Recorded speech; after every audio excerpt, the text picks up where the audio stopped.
guy behind the wheel of that boulder street lightning? That's me, Bullet Bill Bowers.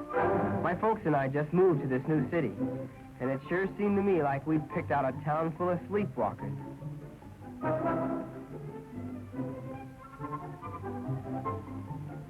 That included the fellas and girls my own age, too. I never saw such a collection of sleepy Joes. And they drove like rich old ladies in old-time electric heaps. Looked like I was going to have to educate the high school on the subject of hot rods. How to take a jalopy and really make it move.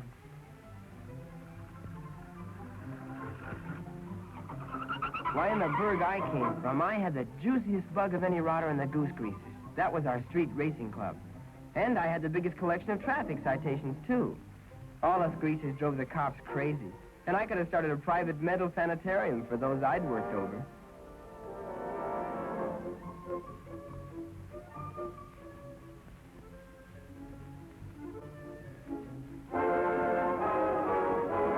I hadn't met Walt Perry and his sister Janet yet. Walt was president of the Knights, the City Auto Sport Club. His sister was secretary.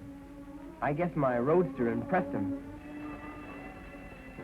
Yeah, I really had a job putting some life into this town. Why these jokers even walk slow? I went into my act at lunchtime, trying to bring the word to a bunch of prime squares. But believe me, that was the coldest audience anybody ever played to. I got nothing, just nothing. I didn't get it at all. Were these guys abnormal or something? Or had I joined up with a bunch of zombies? It was gonna be tough, but I'd have to bear it.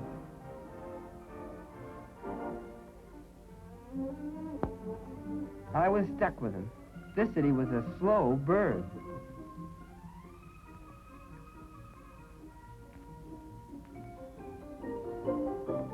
It was kind of lonesome that first day, and after school. But I knew a way to get him to notice me. It had always worked before, where I came from.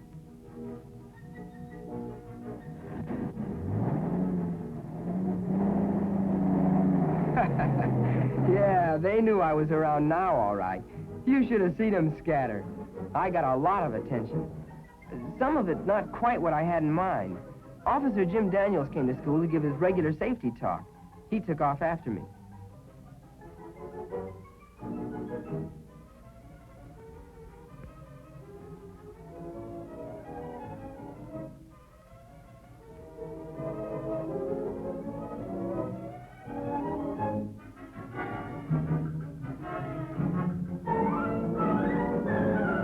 First he told me I was driving like a wild man.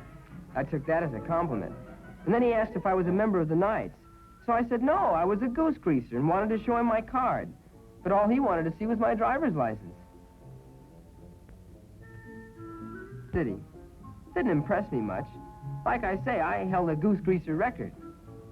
But this was a different kind of... To go to court, all right, but that wasn't new. But this court was held right in the school. And the judge and jury and the whole court were girls and fellas like myself. How about that? I didn't dig it at all. Officer Daniels was there. He was the police department advisor. The judge really socked it to me.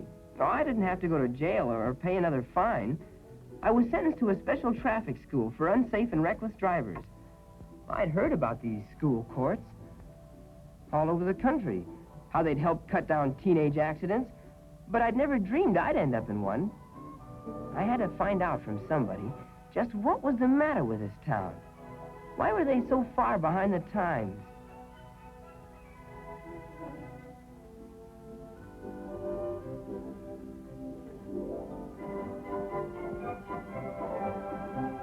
I guess Officer Daniels had figured out what I was thinking. He suggested that Walt and Janet Perry explain a few things about their city and hot rodding the Knights way. They gave it to me, both barrels. They weren't behind the times, I was. How about that? Me behind the times. So, I began learning about real hot rodding. The kind that developed after World War II.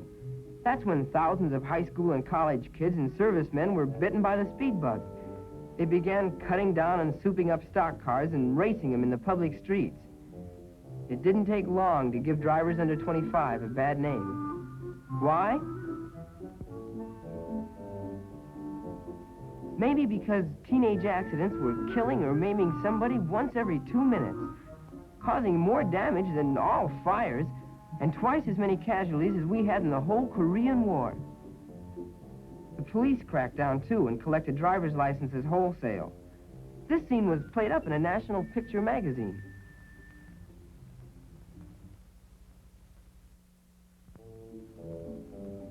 But like Walt explained, figures don't mean much, just reading them. You're a lot more impressed by what happens to you personally.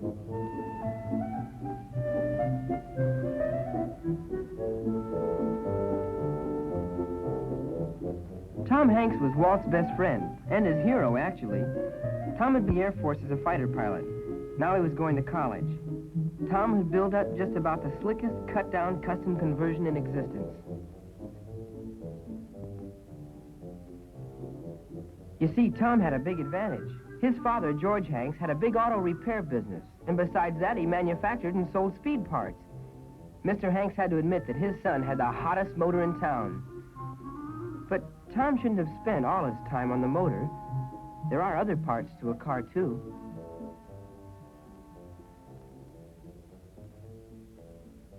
Like those little gimmicks in the wheels, the brakes. Tom was breezing down the road, and he was catching up to the 1105, a pretty fast freight. Then he thought of a good test for his engine. If he could beat the fast freight to the crossing, he'd know his engine was perfect.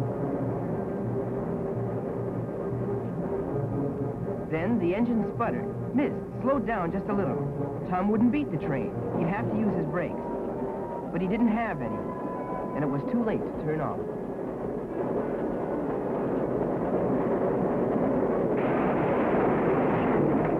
It would have been easy to find that leak in the brake line, but Tom had spent all his time on the motor. A whole lot more impressive than figures. After the accident, Mr. Hanks told Officer Jim Daniels he wanted to do something, anything, to keep other boys from getting killed the way his son was. Well, Officer Daniels was ready. He'd been reading about a new kind of hot rod club, with stiff, safe driving tests, and which only admitted members who hadn't had a ticket for 6 months. They raced their cars, but only on special safe drag strips after complete safety inspections.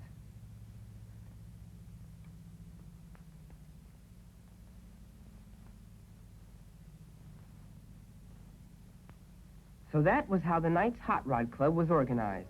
Mr. Hanks was its sponsor, and Jim Daniels agreed to be police department advisor.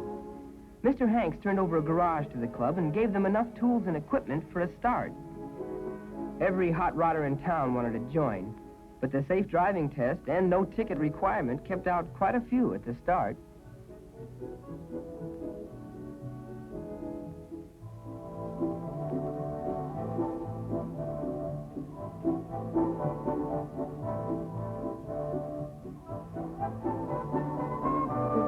Then, while they were waiting for a drag strip, the Knights began getting their cars in shape to qualify. And to many proud owners' surprise, a lot of the cars failed the safety inspection. Those that failed were disqualified for racing, so the owners worked them over night and day until they did pass.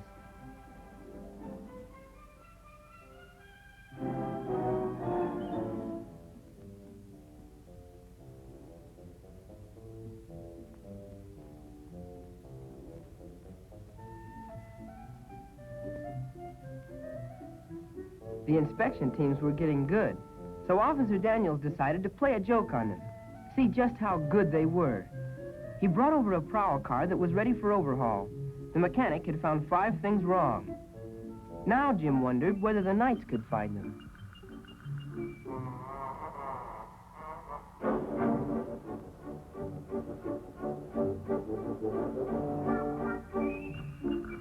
All the inspection teams joined in, teaming up on Jim's car.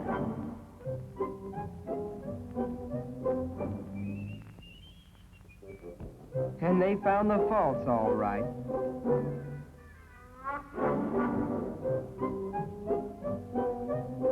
And then more faults. And more faults.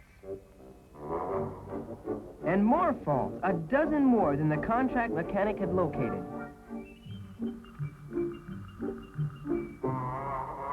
When Jim got that report, he realized he'd been driving a death trap. He was lucky to have gotten to the garage alive. Yeah, the Knights had made a believer out of Jim.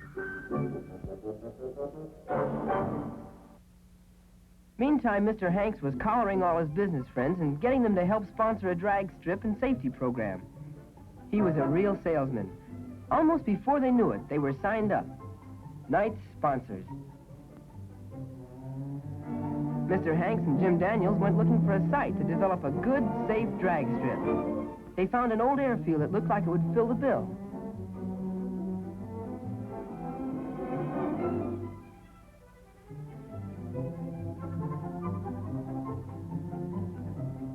It didn't take long to get the strip ready, and when the Knights staged their grand opening and their first-time trials in drag races, they were really on their way.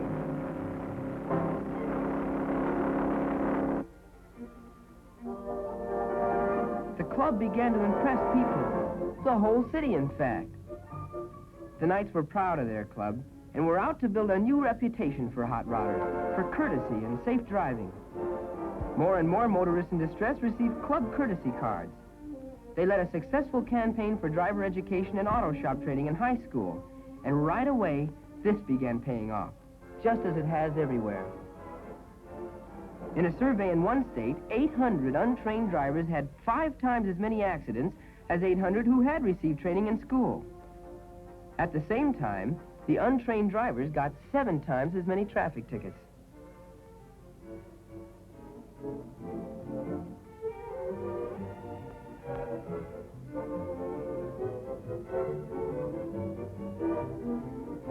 Believe it or not, teenage drivers who are trained in school courses have a lot fewer accidents and get a whole lot less tickets than adult drivers. The driving teachers say that the students really go for it. Driving class is one they never miss.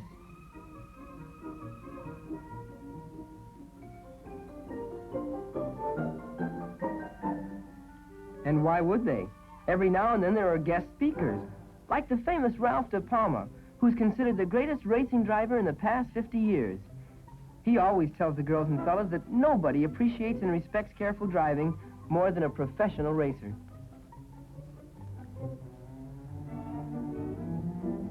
Well, sure, all that safety stuff was fine, I told him. Sounded good. But speed was my meat. A good fast mill and a tire-burning takeoff. The Knights go for speed too, Walt said. And then he asked if I'd like to bring my job out to the drag strip Sunday and try it out against some of their wagons. This was what I'd been waiting for. Walt had himself a deal.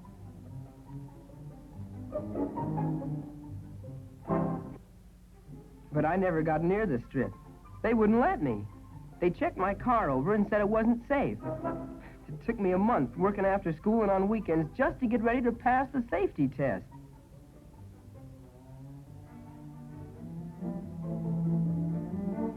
So I was finally going to get my chance. While we were waiting for them to qualify my car, Walt showed me around, explaining how a properly run drag strip operates.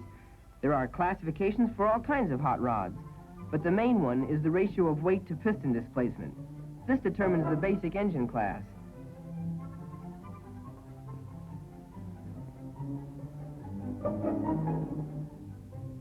After a car is weighed and classified, it gets a complete safety inspection. I knew from experience how tough this is. Those inspectors don't miss a thing. That's why drag strips have run for years without a serious accident.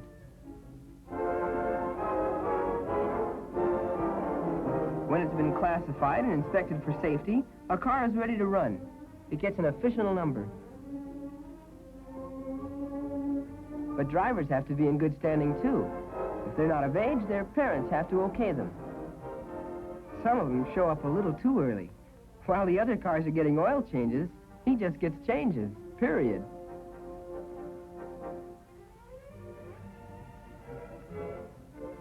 One of the cars, named the Bean Bandit, held a strip record from a standing start to 142 miles an hour in a quarter of a mile. You'd be surprised at the number of girls who enter these drags. Not just driving, either.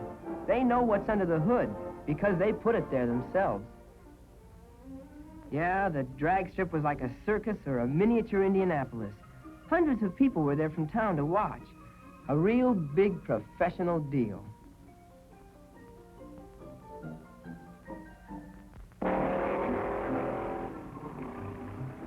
Believe it or not, from a standing start, some of these draggers would beat a jet plane down that quarter-mile stretch.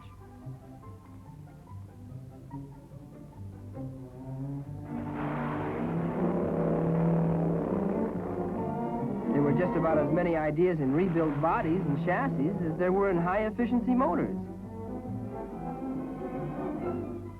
It may be a man's world, but you'd never know it on that drag strip. The girls didn't ask any special deal either. They went right out and ran against the men. Did fine, too. They won their share of places.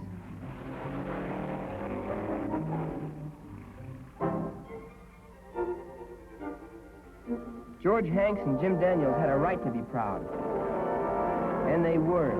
The nights in their drag strip were things the whole city could take pride in. No wonder they came out by the hundreds or even thousands to watch every drag meet.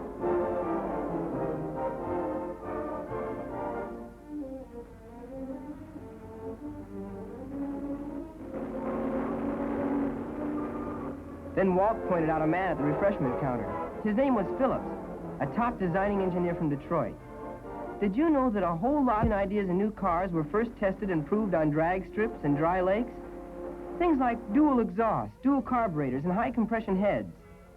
Phillips was there to watch for applications his company could use. You know, by the time they called my number, I'd become so interested I almost forgot what I was there for. This was my chance to show them. I didn't have any doubt about breaking the record. The only question I had was, by how much?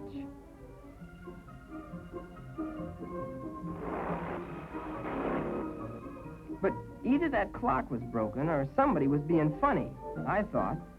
They had me clocked at a little over 70, just half the speed of the top car. I complained to Walt just who the comic was. Walt said nobody, the time was right. But if I wanted to try a drag race, I sure did. Now I could really show them. Right on the drag strip with no phony clock. Out of my way, starter.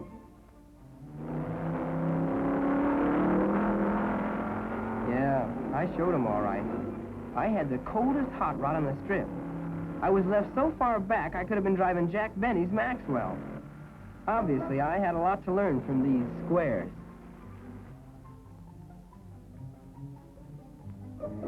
Well, there was still the reliability run. You'd think by now I'd have had better sense than to go through with it. But I didn't. And I learned another lesson. I couldn't even finish. My radiator boiled over and I ran out of gas. And I was going to teach them about hot rods.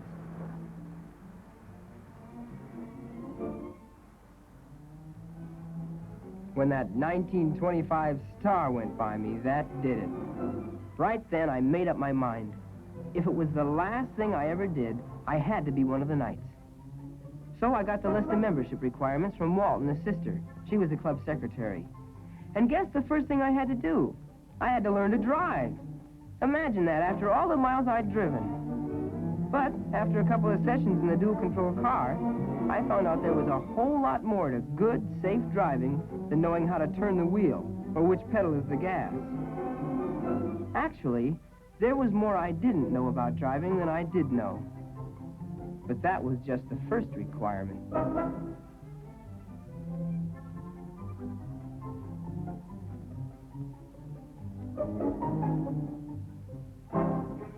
Next thing on the list was to go 6 months without a citation, or even a warning. That was really tough at first, but I made it.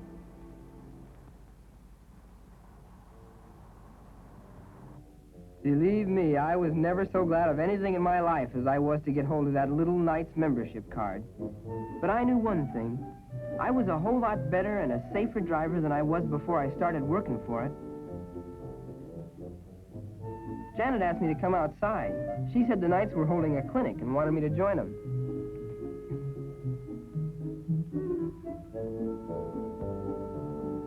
And that's when I found out how little I actually did know about souping up an engine.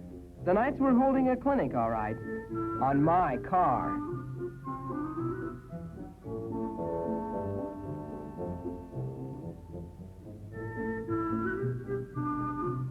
I thought I'd revved up my motor pretty well.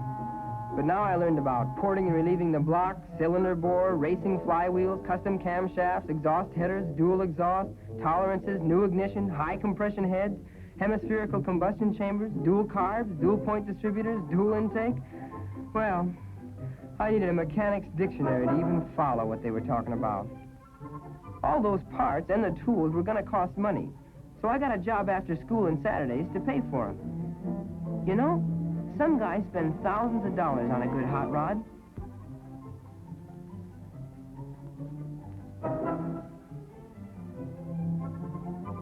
While I was getting the money together, I read every book on mechanics I could get. I got a few ideas, too, about carburetors mostly. I decided to rebuild my car for the reliability run instead of the drag race. This would give me a better chance to try my carburetor ideas. And you know something? My ideas paid off, too. It took me a few months, but I finally won a 3rd place for reliability. But I got a real surprise when they started giving out the trophies. How? Well, the city merchants had awarded a trip to the Memorial Day race at Indianapolis to the boy the club voted most deserving. And guess who the night selected? Me, Bill Bowers, the ex-ticket champ. How about that? Then Mr. Phillips, you know, the Detroit engineer, came over and wanted to look at my carburetor. He asked if I'd be interested in a scholarship for their factory school to study mechanical engineering. They've given a lot of scholarships to fellas in hot rod clubs, and a lot of them became top mechanics and designers. Of course, I said yes. So I got the biggest kick of my life, seeing the 500-mile race. They'd arranged for Ralph De Palma to show me around, too. He introduced me to racing stars like Manny Ayula and Eb Jenkins. And Mr. De Palma and Harry Hartz talked over old times. We looked over all the cars, too. Bob Estes and driver Don Freeland were wheeling their special out for a warm-up run. This is the toughest race of all, for cars and drivers. A speed trial and reliability run all at once.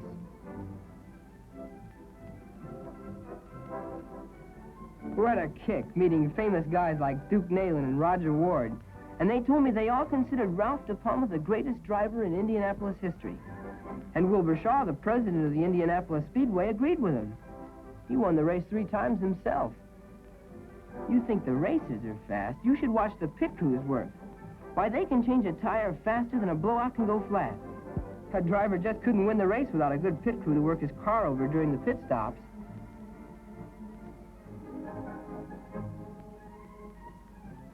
Then, on the morning of Memorial Day, the big race started. I think there were about 200,000 people watching. The biggest crowd for any sports event in the country.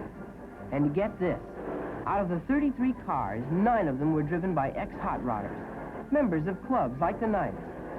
The winner drove the 500 miles in less than 4 hours. That means an average of better than 125. Yeah, like I said, it was the biggest kick I ever had. Hard to realize I was actually sitting there, watching the biggest race in the world. Yeah, it's tough to believe now that that jerk in the slop-up was me, just a few months back, before I became a knight. You see, the reckless kid in an old clunker like that one is not a hot rodder at all. He's a square and a shot rod. Real hot rodders in organized clubs and timing associations all over the country have taken what used to be a hazard and turned it into a real hobby. And a genuine benefit to their communities. Not just through safe driving and driver education either. They've raised thousands of dollars for charity, conducted blood drives for the Red Cross, and developed top mechanics and designers for automobile manufacturers, as well as testing and proving ideas that have produced better, safer cars for everybody. So that's the real story of the cool hot rod. The one-time hazard that has become a brand new, safe, progressive American hobby.